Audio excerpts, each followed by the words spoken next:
রাত এখন গভীর। রাজধানী ঢাকার আকাশে তখনও নির্বাচনী হাওয়ার গুঞ্জন স্পষ্ট নয়, কিন্তু রাজনীতির অন্দরমহলে এক চাপা উত্তেজনা। কারণ আচমকা এক চমক, যেই নাম গত এক বছর ধরে ছিল সরকারের গুরুত্বপূর্ণ মন্ত্রণালয়, স্থানীয় সরকার, পল্লী উন্নয়ন ও সমবায় এবং যুব ও ক্রীড়া মন্ত্রণালয়ের উপদেষ্টা হিসেবে আলোচনার কেন্দ্রে, সেই আসিফ মাহমুদ সজীব ভুঁইয়া হঠাৎই ছুড়ে দিলেন তার বিদায় ঘণ্টা। হ্যাঁ, নির্বাচন তফসিল ঘোষণার ঠিক আগেই তিনি পদত্যাগ করলেন। দীর্ঘদিনের দায়িত্বের মঞ্চ থেকে সরে এসে তিনি এখন প্রস্তুত এক নতুন খেলার জন্য, নির্বাচন।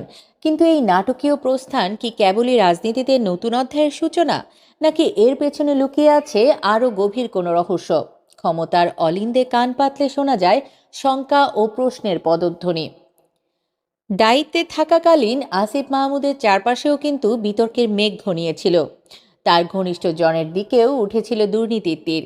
তার ব্যক্তিগত সহকারীকে পদত্যাগ করতে হয়েছিল দুর্নীতির অভিযোগে।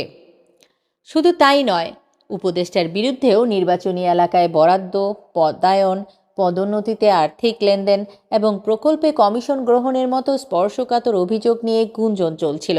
এসব অভিযোগের মুখে এক অস্বস্তিকর পরিবেশ সৃষ্টি হয়েছিল। আসিফ মাহমুদ বলেন, দুদককে আমি অনুরোধ করেছিলাম এ বিষয়টি তদন্ত করার জন্য, এবং এটা আপনারাও কভার করেছিলেন। যখন এ বিষয়ে অভিযোগ আসে, আমার জায়গা থেকে আমি সর্বোচ্চ, আমার এই কনফিডেন্সটা ছিল যে আমি কাউকে এ ধরনের কোনো কিছু করার সুযোগ দেইনি, এবং আমার টিমের কেউ এই ধরনের কোনো কিছুর সাথে জড়িত নয়। তিনি অবশ্য দৃঢ়তার সাথে সব অভিযোগ অস্বীকার করেছেন। এমনকি একটি আলোচিত প্রকল্পের বিষয়ে তিনি স্পষ্ট করে জানিয়েছেন, এই প্রজেক্টটা এখনও পাশ হয়নি। তফসিল হয়ে গেলে আর কোনো একনেক বৈঠক হবে না। ফলে এই যে অভিযোগ এবং বাস্তবতার মধ্যে একটা ফারাক আছে। সত্য মিথ্যার এই দ্বন্দ্বে জনগণের কাছে প্রশ্নটি কিন্তু থেকেই গেল, আলোচনার কেন্দ্রে থাকা এই সাবেক ছাত্রনেতা কি সত্যি ছিলেন শতভাগ দুর্নীতিমুক্ত? তবে বিদায়ের আগে আসিফ মাহমুদ তুলে ধরেন তার সাফল্যগাথাও। তিনি দাবি করেন, দায়িত্ব পালনকালে তিনি মোট 23টি প্রকল্প নিয়েছিলেন এবং গত এক বছরে 24টি প্রকল্প সম্পন্ন করেছেন। তিনি বিদায়ের বার্তা দিয়ে তুলে ধরেন মন্ত্রণালয়ের নানা কার্যক্রম। আসিফ মাহমুদ বলেন, ইতোমধ্যে আমি আমার সম্পদের হিসাব বিবরণী আজকে সকালেই দাখিল করেছি, এবং আমার যে কূটনৈতিক পাসপোর্ট আছে সেটাও আমি ক্যান্সেল করেছি।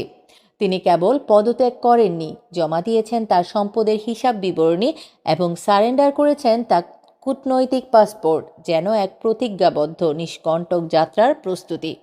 ছাত্রনেতা থেকে শ্রম উপদেষ্টা, এরপর সরকারের অত্যন্ত গুরুত্বপূর্ণ এলজিআরডি মন্ত্রণালয়ের দায়িত্ব। আসিফ মাহমুদের এই উত্থান ছিল বর্ণময়, কিন্তু এতদিনের ক্ষমতার বৃত্ত ছেড়ে যখন তিনি জনগণের ভোটে নিজের ভাগ্য গড়তে যাচ্ছেন, তখন তার চোখে মুখে ছিল এক মিশ্র অনুভূতি, আশা এবং চ্যালেঞ্জের মুখোমুখি হওয়ার উত্তেজনা। এখন সবচেয়ে বড় প্রশ্ন, কোন দল এবং কোন আসন? তিনি কি বিএনপি এনসিপির প্রার্থী হবেন, নাকি লড়বেন স্বতন্ত্র হিসেবে? নির্বাচনী আসন নিয়েও রয়েছে চরম ধোঁয়াশা। আসিফ মাহমুদ বলেন, আমি নির্বাচন করব, এটা স্পষ্টভাবে বলা যায়, কিন্তু কোথা থেকে করব, কোন দল থেকে করব, সেটা পরবর্তী ডিসকাশন। কয়েকদিনের মধ্যেই জানা যাবে।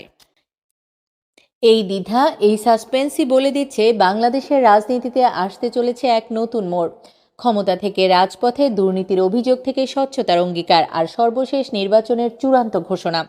আসন্ন নির্বাচন কি আসিফ মাহমুদকে এনে দেবে জনগণের সমর্থন, নাকি এই নাটকীয় প্রস্থান কেবলই এক রাজনৈতিক ভেলকিবাজি? সবকিছুর উত্তর দেবে আগামী কয়েকদিনের রাজনীতি। এতক্ষণ দেখছিলেন আমাদের নিউজ চ্যানেল বাংলা ভয়েস। প্রতিদিন দেশের সকল আলোচিত নিউজ শুনতে চাইলে সাবস্ক্রাইব করুন আমাদের চ্যানেল, সেই সাথে অন করে রাখুন বেল আইকন।